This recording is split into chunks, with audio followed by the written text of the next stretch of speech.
கனவுகள் பூக்கும் ஆண்டுகள் தோறும் ஜனவரி மாதத்தில், காதலை சொல்ல தேதி கிடைக்கும் பிப்ரவரி மாதத்தில், தேர்வுகள் வந்து தொல்லை கொடுக்கும் மார்ச் மாதத்தில், எல்லா நாளும் விடுமுறை நாளே ஏப்ரல் மாதத்தில்.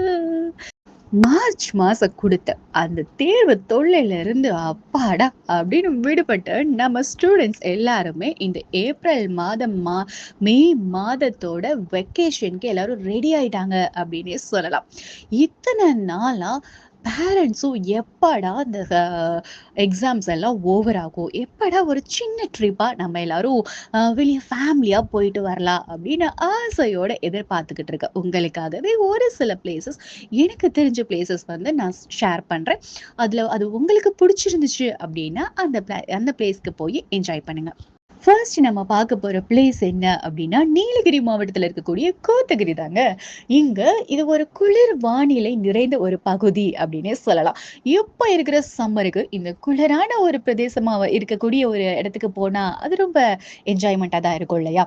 அது மட்டும் இல்லாம இங்க கேத்ரின் நீர்வீழ்ச்சி அப்படின்னு ஒரு நீர்வீழ்ச்சியும் இருக்குங்க. அதோட ஸ்பெஷல் என்ன அப்படின்னா, இது 250 அடி உயரத்துல இருந்து அருவி வந்து விழுகுமா. அது மட்டும் இல்லாம அந்த அருவி இரட்டை அருவியா விழுகுது அப்படின்னு சொல்றாங்க.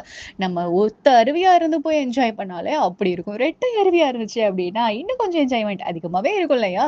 இந்த இடத்த போய் நல்லாவே என்ஜாய் பண்ணி பாருங்க. இன்னொன்னு இது மலை பிரதேசமும் கூட. ஸோ உங்களுக்கு என்ஜாய் பண்றதுக்கு ரொம்பவே அந்த மலை பிரதேசத்த ரசிக்கிறதுக்கு ரொம்பவே ஒரு நல்ல ஆப்பர்ச்சுனிட்டியா இருக்கும் அப்படின்னு சொல்லிக்கிறேன். 2வதா நம்ம பார்க்க போற இடம் எது அப்டின்னா, அது ஏனாம் தாங்க. நீங்க அதிகமாவே கேள்விப்பட்டிருப்பீங்க அப்டின்னு நெனைக்கிறேன். இது வேற எங்கேயும் இல்ல, நம்ம பாண்டிச்சேரியில தான் இருக்கு. ரொம்ப ஒரு சின்ன நகரம் அப்டின்னே சொல்லலாம். இந்த நகரத்துல என்ன ஸ்பெஷல் அப்டின்னு பார்த்தீங்கன்னா, பிரெஞ்சு கட்டடக்கலையில சிறந்ததா இருக்கக்கூடிய தேவாலயங்கள நம்ம போய் பார்வையிடலாம் அப்டின்னு சொல்லியிருக்காங்க. அது மட்டும் இல்லாம, இங்க வந்து சூரிய அஸ்தமம் மற்றும் சூரிய உதயத்தையும் நம்ம விபிகேட்டர் அப்டின்ற ஒரு பிளேஸ்ல இருந்து ரொம்ப அழகாவே பார்க்கலாம் அப்டின்னு சொல்லியிருக்காங்க. இதுல அதாவது பார்க்கறதுக்கான பிளேஸஸ் வந்து கம்மியாவே இருந்தாலும், அங்க குடியேறவும் போய் ரசிக்கக்கூடிய இடங்கள் வந்து புதுசா இருக்கும் அப்படின்றதுக்காக இத நான் உங்களுக்காக சொல்லியிருக்கேன். நம்ம 3வதா தெரிஞ்சுக்க போற பிளேஸ் எது அப்படின்னா, ட்ரான்க்யூபர் அப்படின்ற ஒரு பழைய கடற்கரை நகரம் தாங்க. கடற்கரை உள்ள நகரத்துக்கு போனோம் அப்படின்னாலே செம என்ஜாய்மெண்ட்டா இருக்கும்.